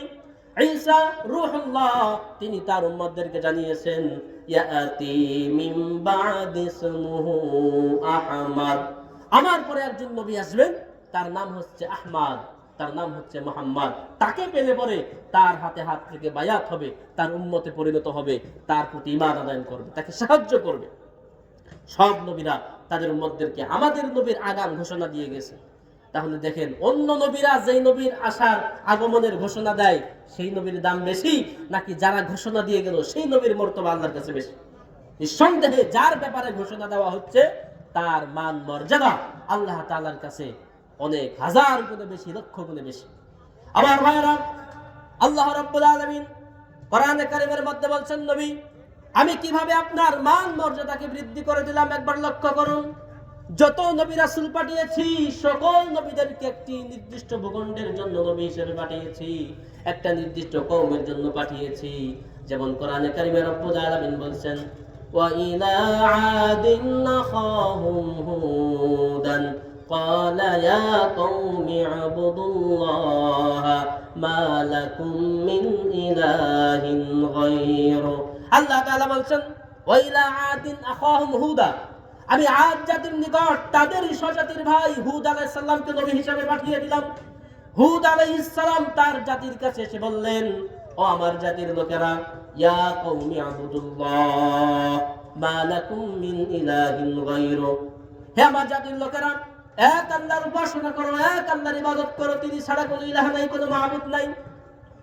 হযরত সালেহ আলাইহিস সালামকে পাঠালাম, وإلى مدين أخاهم شعيبا قال يا قوم اعبدوا الله ما لكم من إله غيره। আল্লাহ তাআলা বলেছেন, আমি সালেহ আলাইহিস সালামকে পাঠিয়ে দিলাম মাদিয়ান নগরে, হযরত শুআয়ব আলাইহিস সালামকে নবী হিসেবে পাঠালাম। তিনি তার জাতির কাছে আসলেন, তার কওমের কাছে আসলেন, এসে বললেন, হে আমার জাতির লোকেরা, আমার কওমের লোকেরা, এক আল্লাহর উপাসনা করো, তিনি ছাড়া কোনো ইলাহ নাই, কোনো মাবুদ নাই। সকল নবীদেরকে এক একটা নির্দিষ্ট ভূখণ্ডের জন্য, জাতির জন্য পাঠানো হলো। হযরত নূহ আলাইহিস সালামের ব্যাপারে বলা হচ্ছে, ইন্না আরসালনা নূহান ইলা কওমিহি আন আনজির কওমাকা মিন ক্বাবল আইয়াতিয়াহুম আযাবুন আলীম। আল্লাহ তাআলা বলছেন, নিঃসন্দেহে নিশ্চয় আমি নূহ আলাইহিস সালামকে তার জাতির নিকট পাঠিয়ে দিলাম। তিনি তার জাতির নিকট, তার এলাকায় এসে তার কওমদেরকে দাওয়াত দিলেন, এক আল্লাহর প্রতি ঈমান আনো, তিনি ছাড়া কোনো আইনদাতা নাই, বিধানদাতা নাই। সব নবীরা নির্দিষ্ট একটি ভূখণ্ডে, নির্দিষ্ট একটি এলাকা ভিত্তিক তারা এসেছিলেন দাওয়াত দিয়ে আল্লাহর পক্ষ থেকে। কিন্তু ব্যতিক্রম একজন। ব্যতিক্রম কয়জন? একজন নবী, তিনি হচ্ছেন ব্যতিক্রম। তিনি আর কেউ নন, আমাদের নবী, আমার নবী, আপনার নবী, নবী কুল সম্রাট, এ বিশ্ব সভার সভাপতি হযরত সাইয়্যিদুল মুরসালিন, আফতাবে নবুওয়াত, ফখরে মওজুদাত, বিশ্ব নবী জনাব মুহাম্মদ রাসূলুল্লাহ, সকলে পড়ি সাল্লাল্লাহু আলাইহি ওয়াসাল্লাম। তিনি ব্যতিক্রম। আল্লাহ তাআলা তাকে কি বলছেন? আল্লাহ তাআলা বলছেন, ওয়ামা আরসালনাকা ইল্লা রাহমাতাল লিল আলামিন। নবী হে, আমি আপনাকে বিশ্ববাসীর জন্য রহমত করে পাঠিয়েছি। কন্যা সুবহানাল্লাহ। রহমতে আলম নবী নূরে মুজাসসাম, রহমতে আলম নবী নূরে মুজাসসাম, সাহাবীরা আতর বানাই ওই নবীজির ঘাম শোনো না। রহমতে আলম নবী নূরে মুজাসসাম, রহমতে আলম নবী নূরে মুজাসসাম, সাহাবীরা আতর বানাই ওই নবীজির ঘাম। চিৎকার করে বলা যাবে না মারহাবা? আয় হায় উস্তুনে হান্না, একটা খেজুর গাছের নাম, যাকে ধরে খুতবা দিতেন রাসূল আকরাম। বলুন হা, যাকে ধরে খুতবা দিতেন রাসূল আকরাম। নবীর বিরহে গাছ কাঁদিতে রহে, নবীর বিরহে গাছ কাঁদিতে রহে, হতবাক হইলেন যত সাহাবায়ে কেরাম। লিল্লাহি তাকবীর। আল্লাহ তাআলা তার হাবিবকে বলছেন, হাবিব ওমা আরসালনাকা ইল্লা রাহমাতাল লিল আলামিন, এই বিশ্ব ভূমণ্ডলের জন্য আমি আপনাকে রহমত করে পাঠিয়েছি। সুবহানাল্লাহ। আল্লাহ তাআলা বলছেন, ওমা আরসালনাকা ইল্লা কাফাতাল লিন-নাসি বাশীরাও ওয়া নাযীরা। ও নবী, এই পৃথিবীর বুকে আমি রব্বুল আলামিন আপনাকে বাশীর এবং নাযীর করে প্রেরণ করেছি। বাশীর অর্থ হলো সুসংবাদদাতা, তিনি জান্নাতের সুসংবাদ দিয়েছেন, গুনাহগারের গুনাহ থেকে মুক্তি পাওয়ার জন্য সুসংবাদ দিয়েছেন। আর ওয়া নাযীরা, আপনাকে নাযীর করে পাঠালাম। নবী গো, আপনাকে নাযীর করে পাঠিয়েছি, অর্থাৎ আপনি ভীতি প্রদর্শনকারী। নাযীর মানে হলো নাজিরপুর না, এদিকে আছে না নাজিরপুর, কোথায় জানো? হ্যাঁ, নাজির, নাজিরগঞ্জ। আচ্ছা, এই নাজির হলো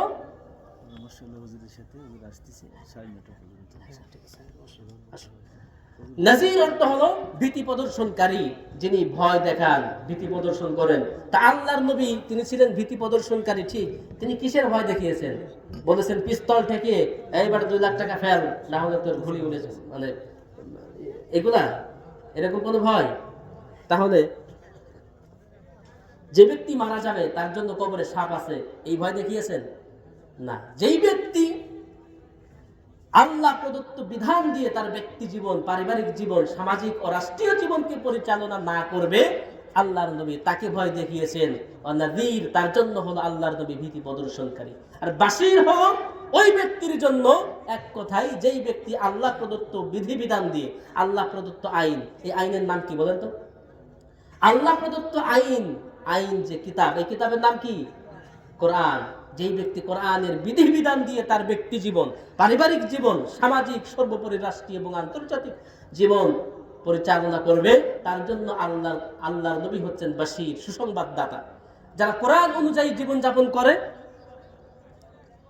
তাদের জন্য জান্নাতের সুসংবাদদাতা, আর যারা কোরআন অনুযায়ী জীবন যাপন করে না তাদের জন্য আল্লাহর নবী হচ্ছেন ভীতি প্রদর্শনকারী, নাযীর।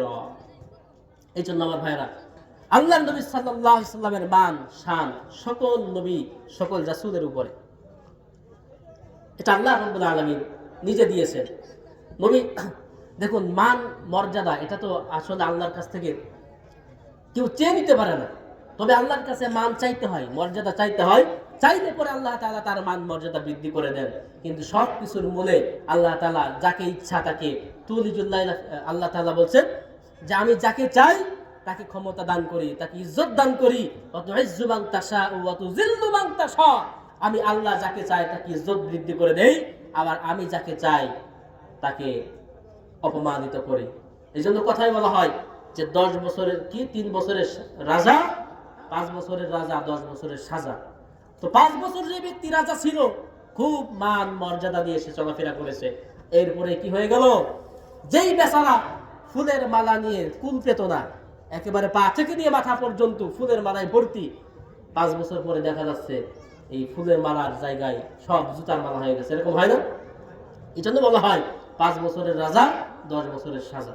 তা আল্লাহ রাব্বুল আলামিন তিনি ওয়াতুইজ্জু মান তাশা ওয়া তুযিল্লু মান তাশা বিয়াদিকাল খায়র, তিনি যাকে চান তাকে মর্যাদা দান করেন, আবার যাকে চান মর্যাদার সর্বশিখর থেকে তাকে টেনে হিঁচড়ে অপমানিত করেন, লাঞ্ছিত অপমানিত তাকে করে দেন। এই জন্য রাব্বুল আলামিন বলছেন, নবী আমি আপনাকে সর্বশ্রেষ্ঠ করেছি, আপনার মানকে, আপনার মর্যাদাকে আমি দুনিয়াব্যাপী ছড়িয়ে দিয়েছি। ও নবী, এবার লক্ষ্য করুন কিভাবে আপনার মানকে, আপনার শানকে বৃদ্ধি করে দিলাম। আল্লাহ রাব্বুল আলামিন কোরআনে কারীমের মধ্যে বলছেন, ইয়া আইয়ুহাল্লাযীনা আমানুত্তাকুল্লাহা হাক্কা তুকাতিহি ওয়া লা তামুতুন্না ইল্লা ওয়া আনতুম মুসলিমুন। ইয়া আইয়ুহাল্লাযীনা আমানুত্তাকুল্লাহ, হে ঈমানদারগণ, তোমরা এক আল্লাহকে ভয় করো, হাক্কা তুকাতিহি, আল্লাহকে ভয় করো, ভয় করার মতো ভয় করো। আমরা তো আল্লাহকে ভয় করি, আসলে এই ভয় সেই ভয় না। আল্লাহকে ভয় করার মতো ভয় করো। যেমন এই আয়াতের ব্যাখ্যার মধ্যে গেলে দেখা যায়, আল্লাহর নবী সাল্লাল্লাহু আলাইহি সাল্লামকে এক সাহাবী প্রশ্ন করলেন, ইয়া রাসূলুল্লাহ, আমি ইবাদত কিভাবে করব একটু বলে দেন। ইবাদত কিভাবে করব, নামাজ তো আদায় করি, কিভাবে করব? আল্লাহর নবী সাল্লাল্লাহু আলাইহি সাল্লাম বললেন যে আন তা'বুদাল্লাহা কাআন্নাকা তারাহ, আল্লাহর ইবাদত এমনি ভাবে করো যেন তোমার মনে হয় স্বয়ং আল্লাহ রাব্বুল আলামিন, আর আল্লাহ রাব্বুল আলামিনকে তুমি দেখতেছো। আন তা'বুদাল্লাহ, আল্লাহর ইবাদত এমনি ভাবে করবে কাআন্নাকা তারাহু, কেমন যেন তুমি আল্লাহকে দেখতেছো। আল্লাহ তোমার সামনে দাঁড়িয়ে আছে, তুমি আল্লাহকে দেখতেছো, এইটা মনে করে তুমি ইবাদত করবে, সালাত আদায় করবে। ফাইল্লাম তাকুন তারাহু ফাইন্নাহু ইয়ারাক, এতটুকু আবেগ অনুভূতি যদি তোমার মধ্যে জাগ্রত না হয়, তাহলে অন্তত এতটুকু ধারণা করবে যে আল্লাহ তাআলা তোমাকে দেখতেছেন।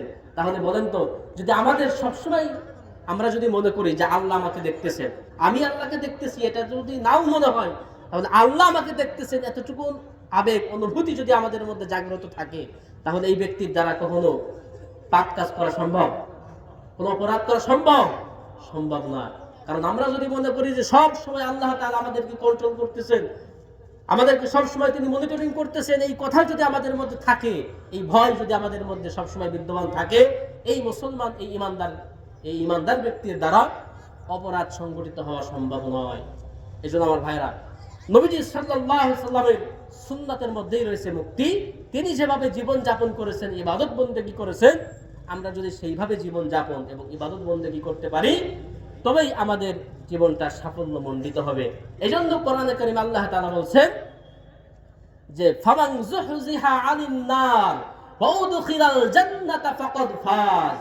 আমরা মনে করি সফল কাম তো সেই যার এক ছেলে ডাক্তার, এক ছেলে ইঞ্জিনিয়ার, টাকা পয়সা আছে, ঢাকায় বাড়ি করেছে, দেশে বিদেশে তার বাড়ি গাড়ি সব আছে, শিল্পপতি হয়েছে, কোটিপতি হয়েছে।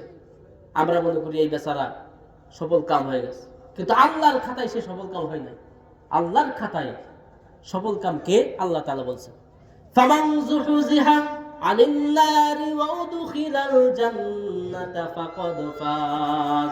বান্দারে, যাকে জাহান্নামের আগুন থেকে মুক্তি দেওয়া হলো আর জান্নাতে দাখিল করানো হলো, এই ব্যক্তি হলো সফলতা, সেই হলো সফল কাম। যাকে জাহান্নাম থেকে মুক্তি দেওয়া হলো আর জান্নাতে প্রবেশ করানো হলো, সেই প্রকৃত সফল কাম। এই জন্য দুনিয়ার সামান্য এই 2-4 দিনের জীবনে যারা সফলতা অর্জন করে, টাকা পয়সা, গাড়ি বাড়ি, ক্ষমতা, প্রতিপত্তি, এই সফলতা কিছুই না। আসল সফলতা হলো জাহান্নাম থেকে মুক্তি আর জান্নাতে দাখিল, এটা হলো আসল সফলতা। আমার বন্ধুগণ, রব্বুল আলামিন তার হাবিবকে ডেকে বলছেন, পৃথিবীবাসীদেরকে ডেকে বলছেন, দুনিয়ার মানুষেরা শোনো, তোমরা, আমি নবী, আমি আল্লাহ রাব্বুল আলামিন আমার নবীকে কিভাবে মান মর্যাদা দিলাম লক্ষ্য করো। এই দুনিয়ায় আমি অসংখ্য নবী রাসূল পাঠিয়েছি, লক্ষাধিক নবী রাসূল পাঠিয়েছি, কিন্তু কোন নবীর উপরে আমি দুরূদ পাঠ করি নাই, কোন নবীর উপরে আমার ফেরেশতারা দুরূদ পাঠ করে নাই। কিন্তু নবী, আপনাকে আমি কেমন মর্যাদা দিলাম লক্ষ্য করুন।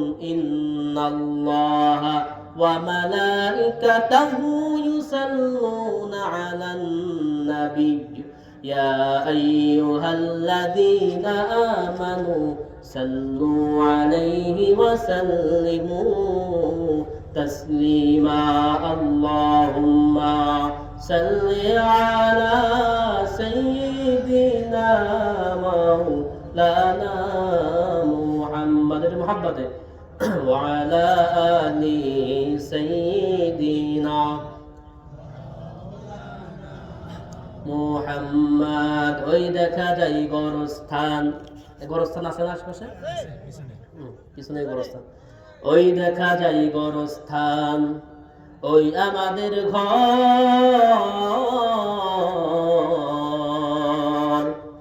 ওইখানেতে থাকতে হবে সারা জীবন ভর। কথা ঠিক কিনা? কবরে যে যায় 10 বছর পরে, 15 বছর পরে আবার রিটার্ন আসে, ফিরে আসে কেন? ভিসার মেয়াদ যখন শেষ হয় আবার চলে আসে না? কোনো সিস্টেম নাই। বিদেশে যাবেন, ওখানে কাগজপত্রের মেয়াদ যখন শেষ হয়, ছেলেরা ভাইয়েরা ফোন করে যে আমার কাগজ করতে হবে, করে না এরকম? আবার 2 লাখ টাকা 5 লাখ টাকা যায়, কাগজ করলে আবার 5 বছর থাকার পারমিশন পায়। কবর এমন একটি দেশ বারজাখের জিন্দেগি এমন একটি জিন্দেগি, যেই জিন্দেগি একবার যদি কাগজপত্র নিয়ে ঢোকা হয়, এই কাগজের মেয়াদ আর শেষ হয় না। এটা রিনিউয়াল করানো লাগে না। এটা এমন একটি কাগজ, আল্লাহ তাআলা তার হাতে ধরিয়ে দেন। এই জন্য কবি বলছে, ওই দেখা যায় গরস্থান, ওই আমাদের ঘর, ওইখানেতে থাকতে হবে সারা জীবন ভর। ও কবর তুই চাস কি, কবর কি আমরা বলি, ও কবর তুই চাস কি, টাকা পয়সা নেস কি? টাকা পয়সা চলবে? টাকা পয়সার লেনদেন আছে? 5 লাখ টাকা মেরে দিলেন, কাজ হবে? কাজ হবে না। দুনিয়ায় যেই বেচারা ঘুষ খায় না, 20 লাখ দিলেন, ঘুষ খায় না। 30-এ গেলেন, ঘুষ খায় না। 50টা পুরাই দেন, 14 ঘুষটা খাবে, ঠিক কিনা? এরপরেও কিছু সৎ অফিসার এখনো আছে, যাদের জন্য আল্লাহ তাআলা দুনিয়ার এই নিজামকে এখনো ঠিক রেখেছেন।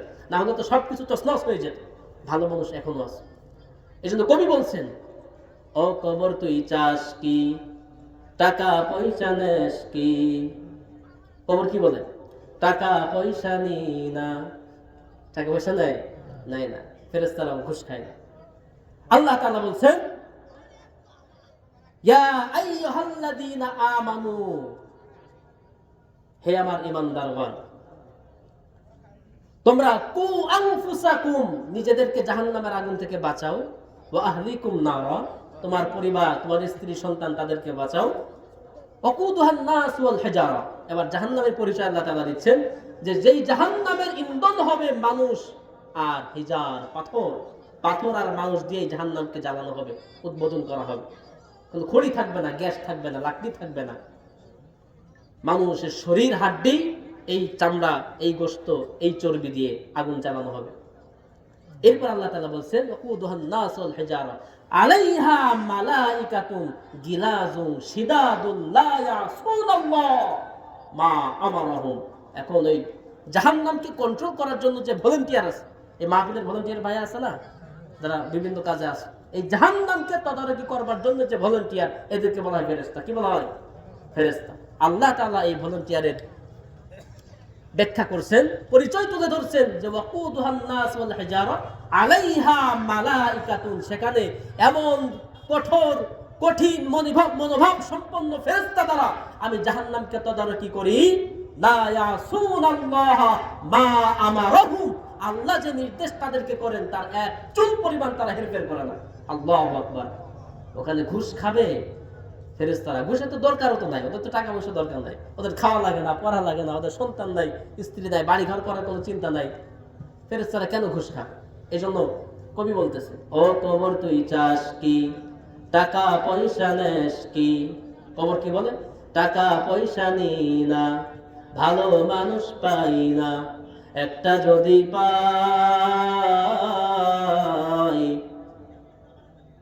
সম্মান করে ইজ্জত দিয়ে জান্নাতে পাঠাই। লা ইলাহা ইল্লাল্লাহ, লা ইলাহা ইল্লাল্লাহ, সুবহানাল্লাহ, আলহামদুলিল্লাহ, লা ইলাহা ইল্লাল্লাহ, লা ইলাহা ইল্লাল্লাহ, মুহাম্মাদুর রাসূলুল্লাহ সাল্লাল্লাহু আলাইহি ওয়াসাল্লাম।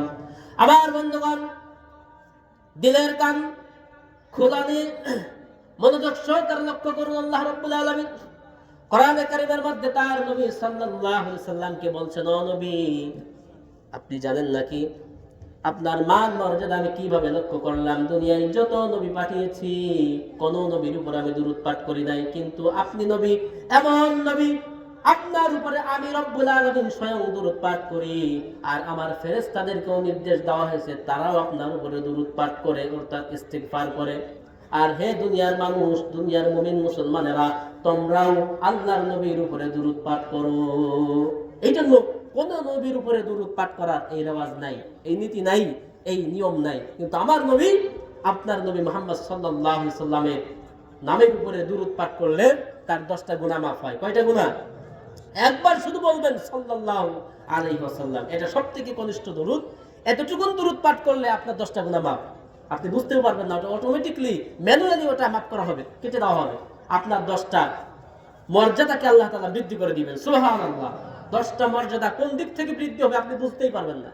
10টা গুনাহ মাফ হবে, 10টা বিপদ কেটে যাবে, 10টি রহমত আপনার উপরে বর্ষিত হবে। তাহলে দেখছেন, একটা শুধু বলবেন যে সাল্লাল্লাহু আলাইহি ওয়াসাল্লাম, নবীকে ভালোবেসে নবীর প্রতি একটু দরুদ পড়লে এত নিয়ামত আল্লাহ তাআলা আপনাকে দান করছেন। এই জন্য নবীর উপরে দরুদ পড়ার দরকার আছে না নাই? নামাজ না পড়লেও চলে, কিন্তু দরুদটা পড়তেই হবে, ঠিক কিনা? না, নামাজ বাদ দিয়ে দরুদ হয় না।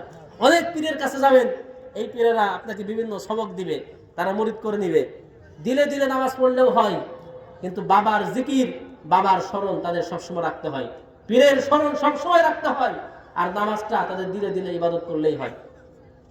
আমরা আলহামদুলিল্লাহ যারা দরবারে ফুরফুরা শরীফের সঙ্গে সংশ্লিষ্ট আছি, আল্লাহ তাআলা আমাদের কেমন একজন মুরব্বী দিয়েছেন, শরিয়াত, তরিকত, যার মধ্যে ওইটাই রয়েছে। বলুন আলহামদুলিল্লাহ। এই জন্য দরবারে ফুরফুরা এটা আমাদের ইমান আকীদার একটা মার্কাজ।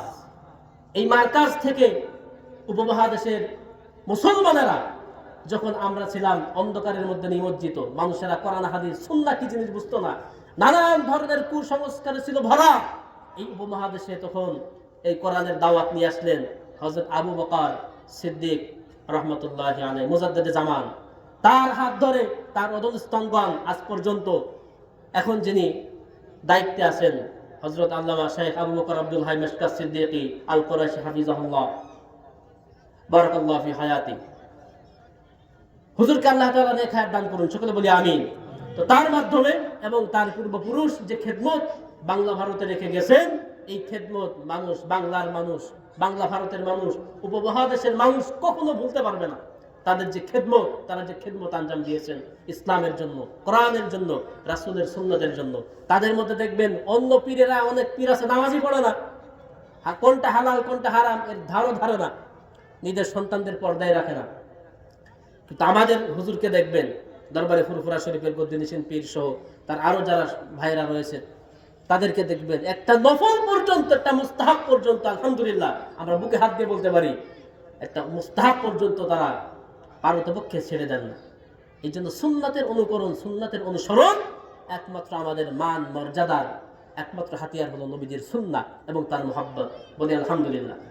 আমার বন্ধুগণ, আল্লাহ রাব্বুল আলামিন তার হাবিব সাল্লাল্লাহু আলাইহি সাল্লামকে ডেকে বলছেন, হাবিব, আপনার মানকে, আপনার শানকে আমি কিভাবে বৃদ্ধি করলাম দেখেন। আল্লাহ রাব্বুল আলামিন বলছেন, ওয়ালাকাদ আখাযাল্লাহু মিসাকান নাবিয়্যিনা লামা আতাইতুকুম মিন কিতাবিন ওয়া হিকমাতিন সুম্মা জাআকুম রাসূলুম মুসাদ্দিকুন লিমা মাআকুম। সূরা আল ইমরানের মধ্যে আল্লাহ রাব্বুল আলামিন ঘোষণা দিলেন, এই দুনিয়ায় যত নবী রাসূল পাঠিয়েছি, সকল নবী এবং রাসূলদেরকে নবুয়ত দেওয়ার আগে, রিসালাত দেওয়ার আগে, শরীয়ত দেওয়ার আগে, কোরআন কিতাব নাজিল করার আগে তাদের থেকে আমি এই অঙ্গীকার নিয়েছিলাম, ও আমার নবীরা, আপনাদেরকে নবুয়ত দেওয়া হবে, আপনাদেরকে শরীয়ত দেওয়া হবে, কিন্তু তার আগে আপনাদেরকে অঙ্গীকারবদ্ধ হতে হবে যে আপনাদের পরে শেষ জামানায় একজন রাসূল, একজন পয়গম্বর আমি পাঠাবো। এই নবী, এই রাসূলকে যদি আপনারা পেয়ে যান, তাদের উপরে, তার প্রতি আপনারা ঈমান আনতে হবে, তাকে সাহায্য করতে হবে।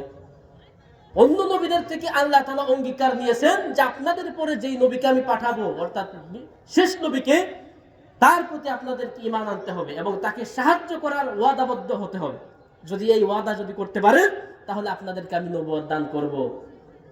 আল্লাহ তাআলা এভাবে অন্য সকল নবীদের থেকে আমাদের নবীর উপরে ঈমান আনার জন্য এবং তাকে সাহায্য সহযোগিতা করবার অঙ্গীকারনামা নিয়েছেন। সেই আয়াত আল্লাহ তাআলা এখানে বলছেন সেই কথা, ওয়ালাকাদ বা'সাল্লাহু ফীকুম রাসূলা। আল্লাহ তাআলা বলছেন যে আমি এভাবে করে প্রত্যেক জামানায় আমার পক্ষ থেকে রাসূল পাঠিয়েছি এবং তাদের থেকে আমি অঙ্গীকার গ্রহণ করেছি। আল্লাহ রাব্বুল আলামিন বলছেন, নবী, কিভাবে আপনার মর্যাদা বৃদ্ধি করে দিলাম একটু লক্ষ্য করুন। কিয়ামতের ময়দানে, হাসরের ময়দানে মানুষেরা যখন চিৎকার করা শুরু করে দিবে, সারা হাসরের ময়দানে শুধু পানি পানি করে চিৎকার করা শুরু করে দিবে, কোথাও কোনো পানি থাকবে না, কোথাও কোনো আশ্রয় থাকবে না।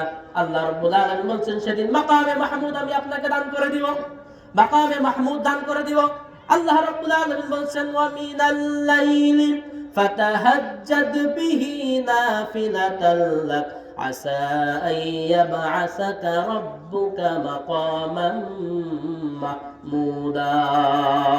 আল্লাহ রাব্বুল আলামিন বলেন নবী গো, অমিনাল লাইলি ফাতাহাজ্জাদ বিহি নাফিলাতান লাক, হে নবী আপনার উপরে আমি নফলকে বর্ধিত করে দিয়েছি। নাফিলাতান লাক, আপনি তাহাজ্জুদের নামাজকে নফল হিসেবে আপনি আদায় করবেন, তাহাজ্জুদের নামাজ আদায় করবেন, এটা আপনার জন্য নফল। এই তাহাজ্জুদের নামাজ আদায় করলে আপনার পুরস্কার কি হবে? আপনার জন্য যে পুরস্কারটি হবে সেটি হলো মাকামাম মাহমুদা। আমি রব্বুল আলামিন হাশরের ময়দানে আপনাকে মাকামে মাহমুদ দান করে দিব। সুবহানাল্লাহ। মাকামে মাহমুদ কি? সাহাবীরা যখন ব্যাখ্যা চাইলেন যে হে রাসূল, মাকামে মাহমুদ আপনাকে দান করা হবে, সেই মাকামে মাহমুদ কি আসলে কি? আল্লাহর নবী সাল্লাল্লাহু আলাইহি সাল্লাম তিনি জানিয়ে দিলেন, আমার সাহাবীরা শোনো, মাকামে মাহমুদ হলো এমন একটি স্থান, এমন একটি অধিকার, এমন একটি চেয়ার, এমন একটি পজিশন, হাশরের ময়দানে হাশরবাসীরা তাদের মাথার এক হাত উপরে সূর্যটা তাপ দিতে থাকবে, কারোর এক বিদ্যা উপরে সূর্য তাপ দিতে থাকবে। গুনাহগারের গুনাহ অনুযায়ী তাদের মাথার মগজগুলি গলে পচে নাক কানের ছিদ্র দিয়ে পড়তে থাকবে। জিহ্বাটা লম্বা হয় নাভিস্থল পর্যন্ত বেড়ে যাবে, ঝুলে যাবে। পানি পানি করে সারা হাশরের ময়দানে মানুষেরা চিৎকার করবে, ছুটাছুটি করবে, কিন্তু কোথাও কোনো পানি পাবে না। আমার বন্ধুগণ, আল্লাহ নবী সাল্লাল্লাহু আলাইহি সাল্লাম বলেন, তখন হাশরবাসীরা সব আবুল বাশার হযরত আদম আলাইহিস সালামের দরবারে চলে যাবে। সব হাশরবাসীরা আদম নবীর দরবারে চলে যাবে, গিয়ে বলবেন, আবুল বাশার, আপনি তো আল্লাহর নিজ কুদরতি হাতে তৈরি, আপনি হচ্ছেন সর্বপ্রথম নবী, সর্বপ্রথম মানুষ, আমাদের মানব জাতির পিতা। আপনি আল্লাহর কাছে একটু ফরিয়াদ করুন, আজকে হাশরের ময়দানের বিচারের কাজটা যেন তাড়াতাড়ি হয়ে যায়। আদম নবী বলবেন, আমি পারবো না, আমি আল্লাহর কাছে আজকে কোনো সুপারিশ করতে পারবো না, তোমরা চলে যাও হযরত নূহ আলাইহিস সালামের দরবারে। হাশরবাসীরা হযরত নূহ আলাইহিস সালামের দরবারে উপস্থিত হয়ে নূহ নবীকে তখন বলবে, আপনি তো সর্বপ্রথম রাসূল, আপনি যদি কদর পয়গম্বর, আপনি আল্লাহর কাছে ফরিয়াদ করুন হাশরের ময়দানে আজকের বিচারের কাজটি যেন তাড়াতাড়ি হয়ে যায়। নূহ নবী বলবেন, আমি পারবো না, তোমরা চলে যাও জলিলুল কদর পয়গম্বর হযরত মূসা কালিমুল্লাহর দরবারে চলে যাও, তার কাছে গিয়ে তোমরা আরজি করো।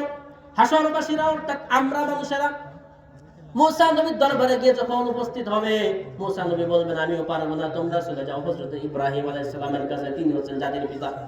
হাশরবাসীরা যখন ইব্রাহিম আলাইহিস সালামের দরবারে চলে যাবে, ইব্রাহিম আলাইহিস সালাম বলবেন, আমি তো পারবোই না, তবে তোমাদেরকে একটা পরামর্শ দিচ্ছি, তোমরা চলে যাও হযরত ঈসা আলাইহিস সালামের দরবারে। ঈসা নবীর কাছে যখন হাশরবাসী চলে যাবে, ঈসা নবী বলবেন, আমি তো পারবোই না, কারণ দুনিয়ার লক্ষ লক্ষ কোটি কোটি মানুষ আমি ঈসাকে আল্লাহর পুত্র বলে অভিহিত করেছে, আমি তাদেরকে সঠিকভাবে শিক্ষা দিতে পারি নাই, সুতরাং আমি পারবো না, তোমরা চলে যাও। আজকে শুধুমাত্র কেবলমাত্র একজন ব্যক্তি আল্লাহর দরবারে সুপারিশ করার পারমিশন পাবে, তার নাম হচ্ছে মুহাম্মদ সাল্লাল্লাহু আলাইহি ওয়াসাল্লাম, তার দরবারে তোমরা চলে যাও। হাশরবাসীরা তখন দৌড়াতে দৌড়াতে নবী মুহাম্মদ সাল্লাল্লাহু আলাইহি ওয়াসাল্লামের দরবারে উপস্থিত হয়ে যাবে। আল্লাহর নবীকে ডেকে বলবেন, ইয়া রাসূলুল্লাহ, ইয়া হাবিবাল্লাহ, আমাদের জন্য আল্লাহর কাছে ফরিয়াদ করুন, সুপারিশ করুন। আল্লাহ রাব্বুল আলামিন আজকের এই দিনের অর্থাৎ বিচার দিনের বিচার কাজ তাড়াতাড়ি যেন শুরু করে দেন। আল্লাহর নবী সাল্লাল্লাহু আলাইহি সাল্লাম মাকামে মাহমুদে সিজদায় পড়ে যাবেন। মাকামে মাহমুদ হলো আল্লাহ তাআলার এমন একটি প্রশংসিত স্থান, যে স্থান রব্বুল আলামিন শুধুমাত্র তার নবীকেই দিবেন। এই মাকামে মাহমুদে আল্লাহর নবী সাল্লাল্লাহু আলাইহি সাল্লাম যখন সিজদায় পড়ে কাঁদতে থাকবেন, রব্বি হাবলি উম্মতি বলে কাঁদতে থাকবেন, কত হাজার বছর চলে যাবে, কত শত বছর পার হয়ে যাবে এক সিজদার মধ্য দিয়ে। আল্লাহ রাব্বুল আলামিন যখন তার দয়া হবে, তার দয়ার সাগরে যখন ঢেউ চলে আসবে, রব্বুল আলামিন ডাক দিয়ে বলবেন, হাবিব মাথা উঠান, আপনার আজকের আরজি আমি রব্বুল আলামিন কবুল করে নিব। সুবহানাল্লাহ। আপনি কি চান আপনি বলেন, আপনি যা চান আজকে আপনার চাওকে পূর্ণ করা হবে। আল্লাহর নবী সাল্লাল্লাহু আলাইহি সাল্লাম সেদিন বলবেন, আল্লাহ আমার গুনাহগার উম্মত, আমার গুনাহগার উম্মতের মুক্তি আমি চাই। আল্লাহ রাব্বুল আলামিন বলবেন, হে রাসূল, আজকে আপনাকে পারমিশন দিলাম, আপনার উম্মত বলে আপনি যাকে চিনবেন, যাকে মনে হবে আপনার উম্মত, তাকে ধরে ধরে আপনি জাহান্নাম থেকে জান্নাতের দিকে নিয়ে যান। কন্না সুবহানাল্লাহ, নারে তাকবীর, লিল্লাহি তাকবীর, আল কোরআনের আলো। আমার ভাইরা, যে কথাগুলি বললাম আল্লাহ তাআলা আমাদের ভুলগুলোকে ক্ষমা করুন। এখন আজকে মাহফিলের যিনি প্রধান আকর্ষণ, প্রধান অতিথি, তিনি আপনাদের সামনে উপস্থিত হয়েছেন। আপনারা ধৈর্য সহকারে সকলে, এখনো যারা রাস্তাঘাটে আছেন, আপনাদেরকে অনুরোধ করবো আপনারা চলে আসুন। আজকে মাহফিলের প্রধান বক্তা অলরেডি চলে এসেছেন, আপনাদেরকে মহামূল্যবান কথা শোনাবেন কোরআন এবং হাদিসের আলোকে। আপনারা সকলেই মাহফিলের প্যান্ডেলে চলে আসুন। আসসালামু আলাইকুম। আলহামদুলিল্লাহ, অত্যন্ত চমৎকার আলোচনা করতেন ঈশার নামাজের পর থেকে পর্যন্ত।